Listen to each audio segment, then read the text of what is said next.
On today's Pedone, my take, Cleveland Browns minicamp is underway from Berea, Ohio. We break down the biggest storylines of the Browns in Berea. They're back. Some dudes want extensions. Ton to get there. OBJ looks healthy. Jadeveon Clowney is here. So much going on with our Browns. Finally feels like football season is back. Major League Baseball is in the news for some sticky stuff. Meanwhile, our Indians are staying afloat, 36 and 28, 5 games back from Chicago. We talk about our tribe with some of the injury woes, with some of the sticky stuff. We get into all of that. However, our plays of the week, those will happen too. First, the big play store. Progressive Field is wide open. You could go to any game that you want, 100% capacity, no masks, but what you do need is a new shirt from the Big Play store. Visit store.bigplay.com to browse all their excellent Cleveland shirt designs. While you're there, pick up a custom Pedone My Take t-shirt to support this live podcast. Use promo code Pedone at checkout. Save 15% off your entire order. That's my last name, Pedone, at checkout for 15% off your entire purchase with the Big Play Store. Without further ado, let's do this.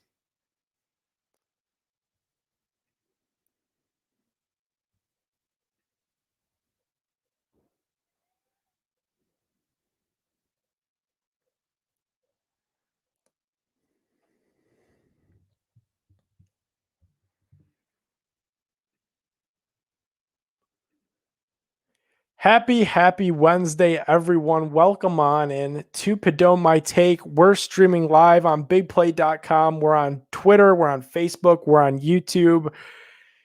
How's everybody doing? Happy Wednesday. I'm your host, Nick Pedone, hanging out with you guys for the next hour or so. I know our Cleveland Indians are underway from the corner of Carnegie and Ontario. So that's where we're going to start off the show because big news of the week coming through. Shane Bieber is going to be out for at least 2 weeks. And not only is he going to be out for 2 weeks, but he ain't touching a baseball for 2 weeks, guys. And that's not great. That's not great. There's no other way to spin that other than the fact that if you're a fan of the tribe, if you're employed by the tribe, if you're someone that supports this baseball team, Shane Bieber being out for an extended length of time was the one thing that felt like it couldn't happen this year. And we've talked about it on the show in the past after the Zach Plesac thumb injury when he tore off the jersey, that it really did start to feel like the backbone of what this organization and what their success was built off of being pitching has started to crumble. So I want to hear from you guys. Are you nervous? How nervous are you without Shane Bieber? Drop a comment. We'll be able to pin comments to the show. So I want to see those comments flooded because we're going to talk some tribe. To me, I think the Indians still so far this year have overachieved. And I've tossed this back and forth in my head. It's astonishing to me still that they're over 500. I look at that record, even though they're 5 games back from Chicago, and say it's insane that they made it this far. You know, finally the bats have turned on. And we could talk about the good there. You know, Ahmed Rosario, who saw that coming? Josh Naylor has kind of gone back to life. They're obviously without Franmil Reyes, and Ahmed Rosario turns things on. Cesar Hernandez is starting to figure it out. Dare I say, Eddie Rosario is starting to look like the guy that we thought we were getting from the Minnesota Twins. Things are looking up for the tribe. I'm not that disappointed. And then Shane Bieber goes down with a thumb injury, and the tribe quite literally are with only one starting pitcher at this moment, and that's Aaron Savali. And that's a lot for a young guy to have to take up. We came into this season thinking Aaron Savali would be the third starter. Thought it was going to be Bieber, Plesac, Savali. Now Savali's all we got. And I know he's on the bump for the Indians tonight. I'm just curious as to how long this team could stay afloat with no Shane Bieber. And you have the other horses there. You have the other guys that have proven at times and that have shown things that they could get you spot starts. You have Cal Quantrill. You have Tristan McKenzie. You have the Mejia guy that bounces up and down. However, those guys aren't Shane Bieber. Those guys aren't Zach Plesac. Dare I say those guys aren't Adam Plutko from last year.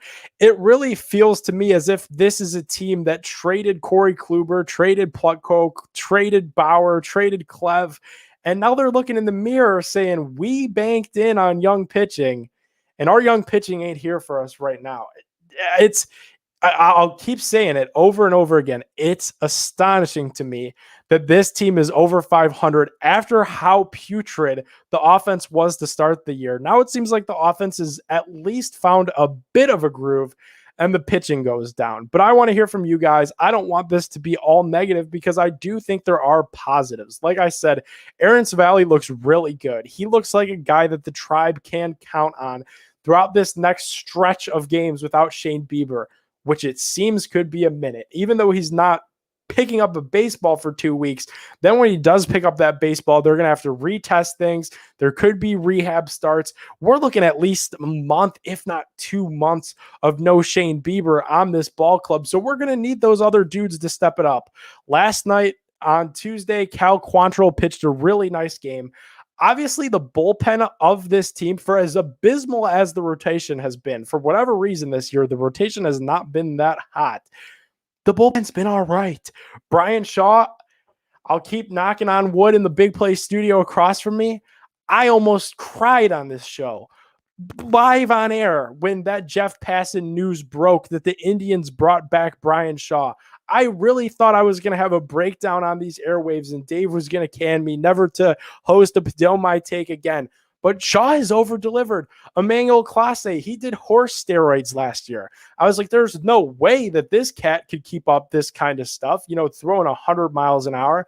He's still throwing 100 miles an hour. James Karinchak, I know he's had a roller coaster of a season, but he seems to be back on the up. This bullpen has been really good, and that's what you need, especially in the spot that the Tribe starters are in now. You know that Tristan McKenzie, Cal Quantrill, those guys are going to be there, but that's how much you could rely on them for how many innings. That's not what you want to get into. You want to have them maybe give you 4 or 5 really solid innings and then hand it over to that bullpen and hope they find a way to make it through. However, Ed in Columbus does drop a good comment on the stream saying the Indians always seem to sustain injuries and always seem to end up triumphant in the regular season. It is true. That is one thing that I could say is it feels as if Terry Francona was not the manager of this team, I'd be a lot more nervous than I am right now. But because Tito is still the manager, and I've seen him over the last couple years find this kind of success, it does make me feel a little bit more optimistic going into this stretch without Shane Bieber. However, to that same point, this is the first year under Tito that I have felt like mentally something is strange with this team, whether it's plate discipline on a given night, defensively, we've talked about that. Holy hell, is this team bad defensively? Base running seems off. So as good as Francona has been, and I trust him, I'm optimistic that he can sustain these injuries and he can get production out of the bats with guys like Ahmed Rosario and guys like Bradley Zimmer that get called up that we haven't seen in 2 years and actually produce to this lineup is good news. However, there's been some stuff this year that I've really wondered, how much are these guys truly backing Tito with that, base running blunders and defensive woes, all very strange. We have a comment on Facebook said, we need Tristan McKenzie to figure this thing out quickly and to fill the void. It was interesting. And if you guys listen to Big Play Reflog, they had Joe Noga on.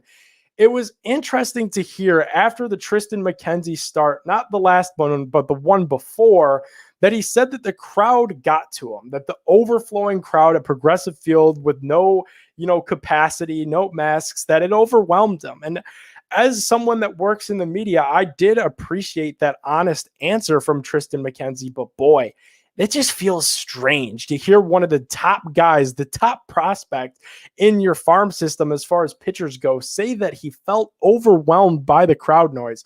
Whatever is going on with McKenzie, whoever you ask, whether it be fellow media members, whether it be people in the front office, any inkling that seems to trickle out about Tristan McKenzie, everyone seems to say that it has to do everything with what's in between his ears. So I'm agreeing with Dave on Facebook that we need to get Tristan McKenzie right. And I don't know if that's maybe one more start in Columbus, 2 starts in Columbus and get him up here, but having him go through the mental stuff that young players go through and that he wasn't able to fully figure out last season due to COVID and not having a traditional minor league season due to COVID, I do think that hurt Tristan McKenzie's development, but more importantly so, now that the Tribe need McKenzie to act like a blue chip pitching prospect that he is, I don't know that he could be there for that because he's down there in Columbus, but we do need him to figure this out quickly to get back up here and help the Indians. Because are you really going to go with Aaron Savali, Cal Quantrill, and Mejia every 3 nights? You need that 4th guy. That 4th guy needs to be Tristan McKenzie, and we need him to be good, not only for this year, but also so that way his confidence doesn't get completely shut down, and he could at least be active and responsive and alive to pitch for this organization as one of our young arms moving into the future. Speaking of young arms, man, Major League Baseball cannot seem to help themselves out. It feels like whenever Major League Baseball does anything, they always walk away from situations with the ugliest black eye. It always seems like whatever they do, they just completely whiff on, they balk on it, whatever you want to say, man. They just can't get anything right. So I'm sure by now everyone has heard that MLB sent out a memo to all the teams saying that pitchers cannot use foreign substances, aka sticky stuff, to better grip and spin the baseball. So if you're new to this or you don't know what's going on with this, what happens a lot of the time, and it has happened probably for my entire life and the lives of most baseball fans, is pitchers will put, whether it be, mixtures of gook and sunscreen and literally water and sweat and sticky stuff on the inside of the glove or on the back of their hat. So that way, when they pick up the baseball, they could spin it a certain way that they want the ball to be spun to better their pitches against opposing hitters. It's always been against the rules that you can't use foreign substances as a pitcher. Obviously, the hitters have their pine tar and their bat grips, but if you're a pitcher, you can't be using sticky stuff. Well, the MLB is cracking down. They sent out a memo that they're leaving it up to the umpires to investigate and to check out all these pitchers before they go on the mound. It will no longer take, a request from opposing managers to, hey, check that guy out. He might have sticky stuff in his glove. They're starting to crack down on this. They're saying that this is cheating. However, this is something that has gone on for a really long time. So that's another question that I want to pose on Twitter tonight. Tweet the show at Pedone My Take. Tweet me at Nick Pedone 12. As always, drop a live comment. Do you think using sticky stuff in baseball is cheating? Because if everybody is doing it, is that cheating? Because you're getting an upper hand against your opposition regardless. If you're clobbing in water and sunscreen to stick to your gloves so you can put your fingers on it before you pick up that baseball and spin it, is that cheating? And I think it's a fine line. It's weird and it sucks as a fan of the sport and as a guy that understands how this goes. It's tough on the players, man, that this happened the way that it did. Mid-season, the bats are league-wide stink. Nobody could get a hit. There's no hitters left and right. So the league swoops in and they say, hey, no more foreign substances. We actually care about this now. Well, that's tough because a lot of these guys go through their off-season training where they're working out in warm weather and they're using sticky stuff because they're simulating how things will be in a game. And I've heard stuff from pitchers that, they can't pick up an actual baseball because it feels like a cue ball and that it's way too slick and that they need that stick to spin it the way that they want to. And now that that stick is being taken away from them, this is actually resulting in injury. This is obviously resulting in lower velocity. It's resulting in more hits, which is what baseball wants. And I've come on this show before, and I'm not arguing with Major League Baseball there. And I've said fans like what? In football, they like touchdowns. In basketball, they like slam dunks and threes. And in baseball, they like home runs. Well, you know how you get some more home runs is you let the pitchers pitch traditionally. No more sticky stuff. You guys got to get this ball out in the middle of the plate and slow down with some of this movement because the pitchers lately have just been good. They've been that good really probably ever since the post-steroid era. The pitchers have gotten better.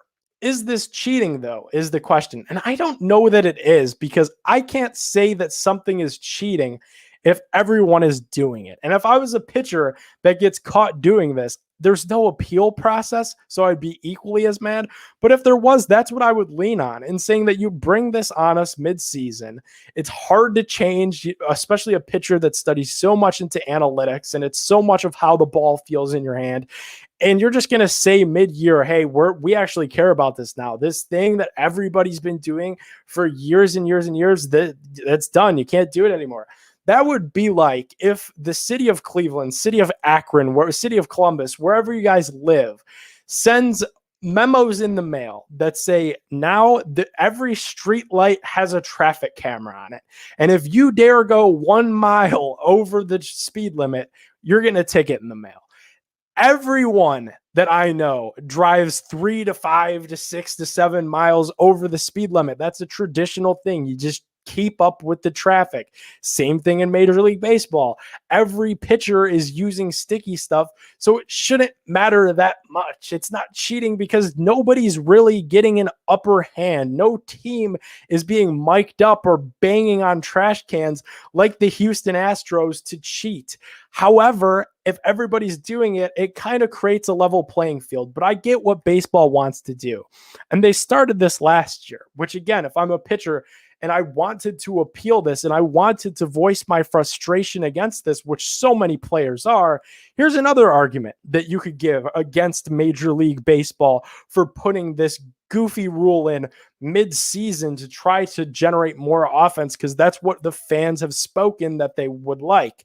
Last year, Major League Baseball, who owns the company Rowling, which produces Major League Baseballs that are used in the field of play, they juiced the baseballs. Whatever happened, whether it be tighten the seams, whatever they did, the balls were juiced and they were flying out of the stadium. Pitchers were talking about it. Hitters were certainly talking about it. The balls had a different spark last year, a different pop off the bat, and they were flying out of the stadium. So as a pitcher, you could turn around and say, hey, you guys made it easier on hitters to hit the ball out of the park. You juiced the baseballs so they would fly further. In turn, we use sticky stuff so we could get these guys out more easily, because every time they're making contact, this baseball is flying 350 to 400 feet. So to counteract that, we're putting sunscreen on our hands, and we're putting that Pine-All or whatever it's called on our hands, and we're making these pitches spin. I feel like as I'm talking, I'm more siding with the pitchers in this instance, because it feels so bizarre to spring new rules on someone mid-season, especially because a lot of these guys have probably done this for years. The guys that you watch and you idolize when you watch baseball, whether it's Aaron Savali, whether it's, this year, whether it's Kluber in the past, the guys in the 90s tribe, those guys were probably using foreign substances. It's just been around for a really long time. But the way that you stop that is to say that you need to stop and you need to quit cold turkey. I don't think you do that in the middle of a season, though. I think you give that to these guys come October after the World Series, say, hey, we're going to let you get all off season, get your stuff straight. These baseballs are going to be pure white. We want no iota of brown on them or whatever you guys are using to stick. That's got to go, because these baseballs can't be like that, because we care about offense. I think it would have been a lot better received if they would have went about it that way. Instead, though, as we now know, they just put it out mid-year. A lot of these pitchers are upset.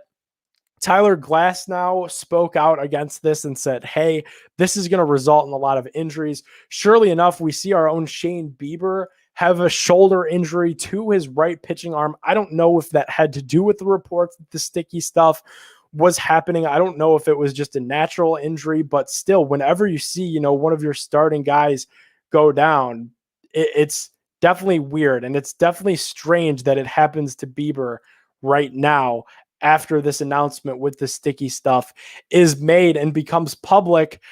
Trevor Bauer, our good friend, if you're a Clevelander, man, you know Trevor Bauer. He's speaking up about it. He's saying that this is not right, that Major League Baseball can't enforce this, et cetera, et cetera. I want to hear from you. Drop a comment. Is sticky stuff cheating? I don't think it is. The more that I talk about it out loud, I think that it's just one of those things that has always happened and that you can't really hold against a guy. It's the same thing as speeding, in my opinion. It just feels that whatever baseball does, man, it blows up for him. I just don't get the change. They juice the ball. The pitchers are all doing this. Why change it? Baseball's all right how it is. I know they're concerned about the younger demographic and people not being as invested into the sport now as, 10 years ago, especially compared to 20 and 30 years ago. I think a lot of that has to do with the rise of the NBA and the LeBrons and the Stephs and the Giannis's and the super teams there.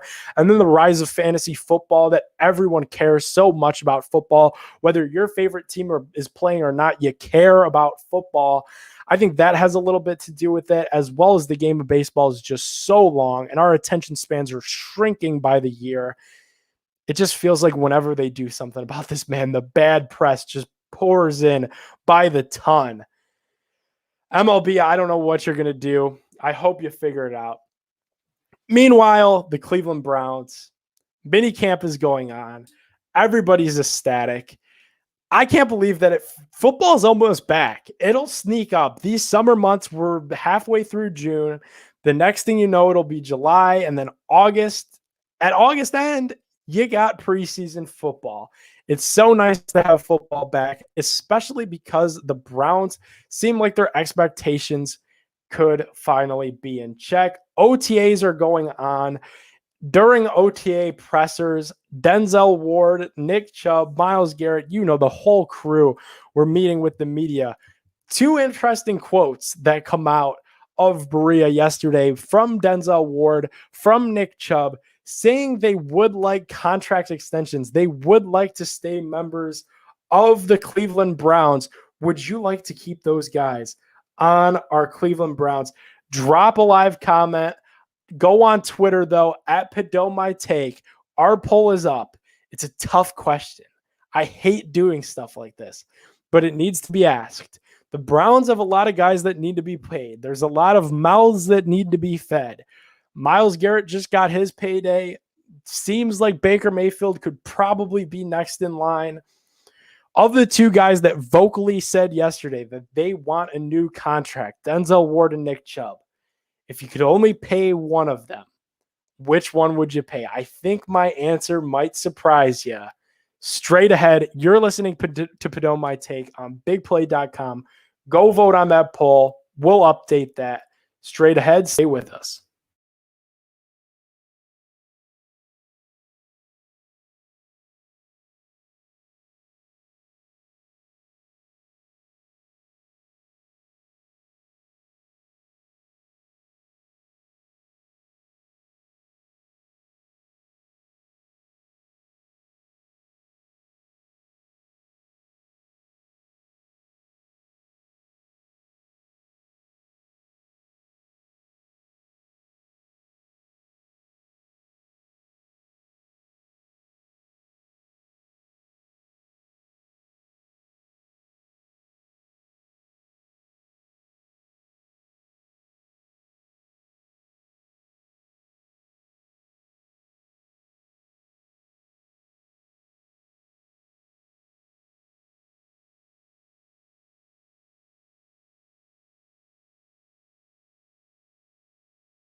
All righty, welcome on back in Pedone My Take. We're streaming live on Twitter, Facebook, YouTube, of course, on bigplay.com.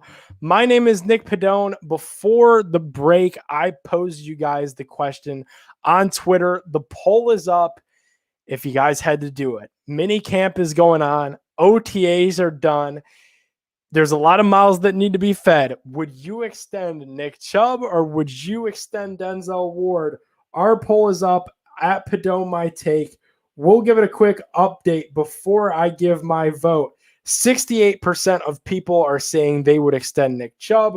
Only 32% of people are saying that they would extend Denzel Ward. It's an interesting debate, right? And I think that there is a world where you could retain both of these guys.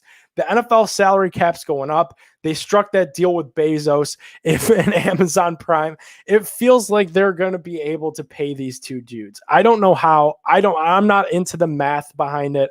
I do know that hopefully it'll probably be Nick Chubb that needs to take a pay cut, as it pertains to how, or in comparison to what running backs usually get. Maybe Nick Chubb doesn't get that. I do think Denzel Ward will secure the bag. I think he'll become one of the game's highest paid cornerbacks because as far as the analytics and the advanced stats and everything that this Browns organization loves and cares about, Denzel Ward is worth, that much based off what he's able to do when he's healthy and on the field. If I had to pay one or the two of them, I'd pay Denzel Ward. I do. I good lockdown cover corners like Denzel Ward are much harder to find than good running backs. It feels like every season we have running backs that explode onto the scene and that are capable of surprises. Not to mention here in Cleveland, we have Kareem Hunt. I love Nick Chubb. I think the Browns are going to extend Nick Chubb, but for the sake of this Twitter poll, which I hate, I would have to extend Denzel Ward before I extended Nick Chubb, just because I think the value lies in the cornerback position. Now, as far as the offense is concerned, I do believe that Nick Chubb does provide more to this football team than Denzel Ward. I think the offense identity relies entirely on the legs of Kareem and Nick. If you get rid of one of those two, I think that diminishes a little bit. But with the way it is to find running backs now, with how easy it is, you could pick up veterans off the street for no money. You could, find rookies in the second and third round of each and every draft. If I had to let Nick Chubb walk in free agency, if he wanted that gigantic super running back Ezekiel Elliott caliber contract, I don't know that I could give that to him if I was in charge of the Browns, just because that's a lot of money to pay for that position. I love Chubb. I think Chubb is going to get an extension if it's fair, if the price is right. If not, I think Nick Chubb could be the guy to see the franchise tag, right? I think they could keep, Baker via extension. They could keep Denzel via extension.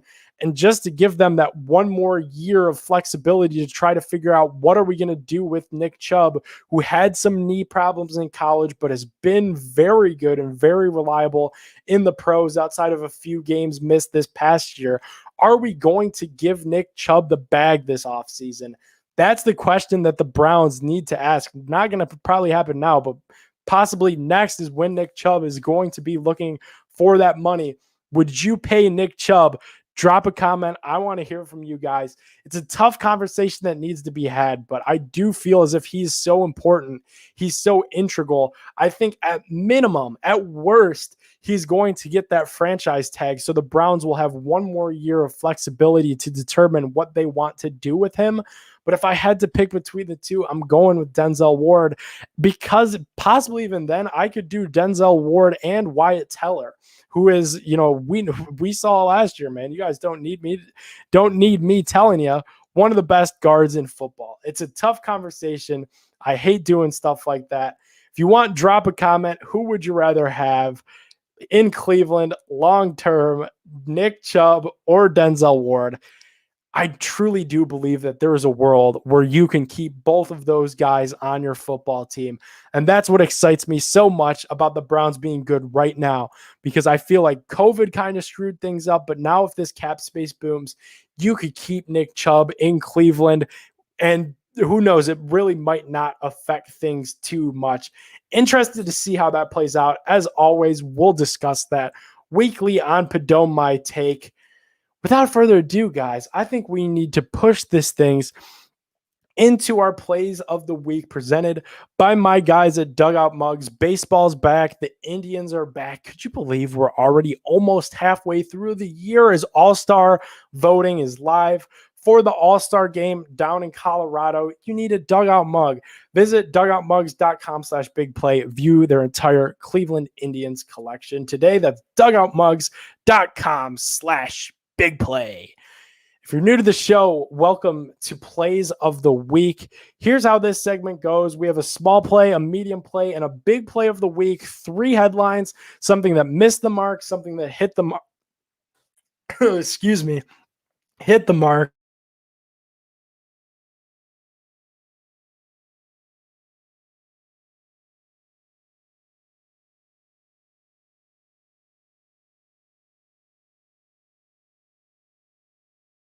Sorry, I coughed and then the computer gives out on me with some technical difficulties there. How about that? I cough, accidentally press down on the clicker, and the whole thing shuts down. So, small play of the week, something that missed the mark. Big play of the week, something that hit the mark. Medium play of the week, something that fell somewhere in between. We start off with our small play of the week, as we always do.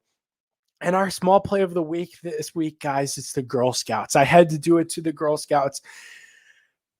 Boy, I don't know if you guys heard this news today. 15 million boxes of Girl Scout cookies left over. You guys know spring/early summer, that's Girl Scout cookie season, man. 15 million with an M, million boxes of Girl Scout cookies left over. And I know what you're thinking. You're probably like, Nick, you're making this your small play of the week with everything that's going on, the debts we owe to China and the problems of the world. Small play of the week goes to Girl Scout cookies. You're damn right it does.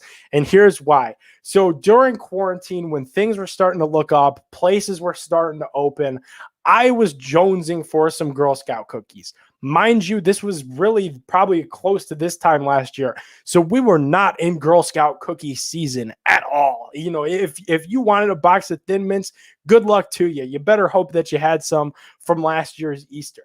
However, up here where I live in the Nordonia City School District area, we have like the Girl Scout hub, like the big Girl Scout center, the headquarters of Girl Scouts Northeast Ohio is in Macedonia over by Nordonia High School.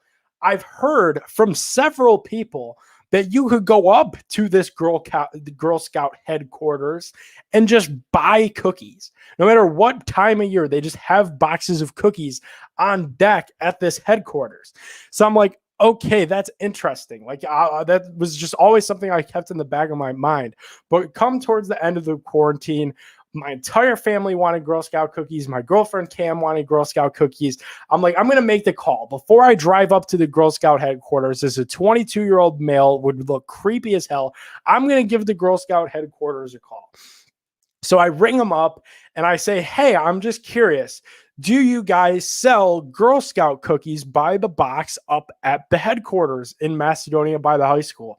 I would love to swing by and pick up a box of Girl Scout cookies, if not 5 to 10 boxes, because at this point, I had expressed my desire to Girl Scout cookies for about everybody that I knew. Everybody knew that I wanted Girl Scout cookies. So I was going to go in there. And what are Girl Scout cookies? $5 a box? I was ready to drop $50 on these things to get me through the rest of quarantine to the spring. So I call up and say that I'm looking to purchase Girl Scout cookies. And the attitude that I got from the other line of that phone was ridiculous. Not only did the girl tell me that they did not sell Girl Scout cookies, but she told me that they have never sold Girl Scout cookies at the Macedonia headquarters and to not call back with such a request. However, she asked if I wanted to be put in touch with a Girl Scout. And I was like, no, I don't want to be put in touch with a Girl Scout. That would be tremendously weird. What were they going to do? Give my phone number to some, third grader? I don't even know how old you are in the Girl Scouts. That would be really weird. That would be really wrong. So I just had to awkwardly hang up the phone. It was the worst. I hate awkward situations, and I had just walked into one. So Girl Scouts are my small play of the week because now you guys have 15 million boxes of leftover Girl Scout cookies. You know where those could have been? At the headquarters in Macedonia, Ohio, in Northeast Ohio. People could drive up there in quarantine when they were jonesing food. People were on their couch gaining weight. Nobody gave a damn about anything, and just go up there and eat Girl Scout cookies. But instead, I got an attitude from the lady on the phone. She said I couldn't get Girl Scout cookies. She said they never sold Girl Scout cookies on there, and she never knew where I got that from. And Girl Scout cookies, you are my small play of the week. Hire me as a consultant. I can fix a lot of things with this surplus of 15 million boxes. We might have to do a BOGO type of situation. We might have to distribute some Girl Scout cookie stimmies. We might have to get some coupons popping in the email servers that I know you guys probably have, but we got to get something going to get these cookies distributed because there's people that'll buy them. The market's there. You probably don't want to have still. COVID is still somewhat around, with the vaccines rolling out, 50% of the state or whatever. You probably still don't want, little girls sitting in Giant Eagle with tablecloths selling Girl Scout cookies at this point. The solution is pop-up shops. I don't know why you have a Girl Scout headquarters that's huge and takes up all types of real estate. That could be shopping, it could be a mall, could be restaurants. Instead, it's just 3 stories of Girl Scouts, and you don't even sell cookies there. Give me a ring. We'll fix your business model, and we'll get these cookies distributed safely, all 15 million boxes. Quote me on that. Medium play of the week.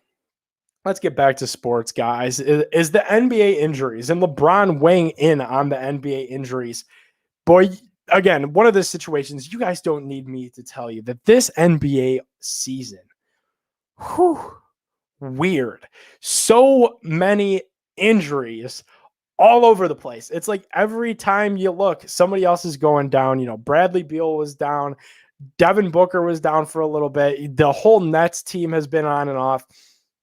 Recently today, Kawhi Leonard has an ACL injury, and he'll probably miss the remainder of the Western Conference semifinals. Chris Paul is in COVID protocol. The NBA pretty much just turned upside down today. But LeBron weighed in, and man, LeBron's partially right in saying that, a lot of these guys that are going down, and I told you that this short start this season was going to impact some health. We saw LeBron get hurt for the first time of his career. We saw AD go down. Now Kawhi is down. It's like, what's next with all these injuries in the NBA? I don't know if it's the short season. I don't know if that was LeBron's way of just making excuses. Super, super strange, though, to me that happened. You know what I mean? It's super, super strange that all these injuries are going on. I can't believe that it's the shortened season alone and the quick return to play, because not all these guys played into the finals of the bubble last year. No, some of the teams had normal, if not extended off seasons. The Cavs are the perfect example. And look at all the injuries that the Cavs had this year. Larry Nance was banged up. Kevin Love, I don't know if the guy even enjoys playing the game of basketball anymore, but he was hurt for a long period of time. So LeBron really can't use that excuse, quote unquote. I don't want to call it an excuse, but that reasoning for every team and every injury in the league, that the short turnaround time to basketball was the reason for all these injuries across the NBA. What I can say, and the reason why this is my medium play of the week, because LeBron just had such a conflicting quote there, is that this is not good for the product of basketball. The fact that now that you'll have the Utah Jazz, I fully expect them to throttle the Los Angeles Clippers and to make it to the Western Conference Finals, because the Clippers lineup of Paul George, Nick Batum, that's just a cast of characters that just is not formidable. Whereas, the Utah Jazz have a little bit more depth, a little bit more health, definitely at the moment too. I think having all these stars go down and the Lakers exit the way that they did because of AD's injury, and the Nets are struggling. You took a 50-point triple-double from Kevin Durant, even though James Harden was available and played 40-plus minutes to even sneak past the Milwaukee Bucks, who seem like they've just given up on the year. All these injuries are bad for the game of basketball. And you just hope that this offseason, they could end things here somewhat soon and have a normal offseason of health and get back next year in a full 82 game schedule and packed arenas, and there's less injuries. Weird stuff happening in the NBA today. And I do think LeBron probably was right at the beginning of the season that some of these probably had to do with a quick turnaround time and just condensed offseason things that you could do due to COVID. That gets us into our big play of the week, presented by bigplay.com. Sibling Revelry Brewery in Westlake, Ohio. That's the spot to be this Friday, our big play of the week. Shout out to Sibling Revelry, inviting the big play guys out. Me, Dave, Gab, Cruz, of course. How can I forget? The Scottish Hammer is going to be at Sibling Revelry Brewery. That's right. Jamie Gillen will join us for a special Big Play Live podcast at Sibling Revelry Brewery this Friday in Westlake, 6 till 8 p.m. Be there. Jamie Gillen's going to be there. Wear your brown stuff. Be ready to take some pictures. This is going to be the first big hang since COVID. I mean, think of that. We had the Jarvis Landry softball game last weekend. This weekend, we have Jamie Gillen is dropping a new beer with Sibling Revelry, Hammer Lights. It's going to be an awesome hang with people from the Cleveland community, of course, with Jamie. Going to be a good time. We're going to be doing a live pod from there. So if you can't make it out to Westlake, Ohio, come hang out at least with us on the live podcast with myself, with Big Play Dave, with Gab Cruz. We'll be live from Sibling with the Scottish Hammer. We'll be talking Browns upcoming season. Best believe we'll be talking about that playoff win against the Pittsburgh Steelers. We're going to be talking conspiracy theories. The last time Jamie came on Big Play Reflog Show, he was telling us that he had some crazy conspiracy theories up his sleeve and that he was waiting to kick back with a few beers to let some of those out. So you're not going to want to miss that. If you can get out to Westlake, I want to see everybody there. I want people coming up to us, hanging out. It's going to be a great time. Finally celebrate. It's crazy. I started this show in the middle of a global pandemic last summer when there was nothing to do. I was up in my room just playing Call of Duty every night. Didn't have a lot going on. Was in summer school for, Kent, but man, it was just boring. And I started this podcast out of boredom. We hit thousands and thousands of streams across platforms every week. This is a big celebration. I say at the end of every episode from June of last summer when I started doing this all the way up through now, I end each episode by saying, go live your life, go have some fun, do so safely. There's a light at the end of the tunnel. I always wanted to end the show with some sort of inspiring, uplifting message that we were going to get through this, that as sports fans, as Clevelanders, Ohioans, we were going to be able to go outside again and to hang out and just be the people that we are. We could do that. Here's our opportunity. It was there this weekend. Jarvis Landry softball game was a blast. I was able to get a ton of fun clips from that. Huge kudos to anybody that interacted with me on Twitter, retweet, like, comment, whatever you guys were doing on Twitter. Those tweets got some crazy interaction. So big kudos there. But this Friday, Sibling Revelry Brewery in Westlake, that's the spot to be at with Cleveland Browns punter Jamie Gillen, the Scottish Hammer. I'm going to see you guys there. I'll see you guys on Friday. After that, I'm taking off to the beach, man. So it'll be a little bit until I'm back on this pod in this set. I'm Pedone My Take. I'll see you guys in Westlake at Sibling Revelry Brewery this Friday, 6 p.m. Be there. Wear your brown stuff. Come meet the Scottish Hammer. Love you guys so much. Doing this show, so much fun every week. Means the world to me. Huge shout out to the Big Play store. Go check them out. Store.bigplay.com. Use promo code Pedone. That's my last name, Pedone, for 15% off of your entire purchase at the Big Play store. Some great designs there for you guys to get out in the community. Meet me and the Scottish Hammer on Friday in Westlake. Go live your life. Go have some fun. You guys deserve it. Do so safely.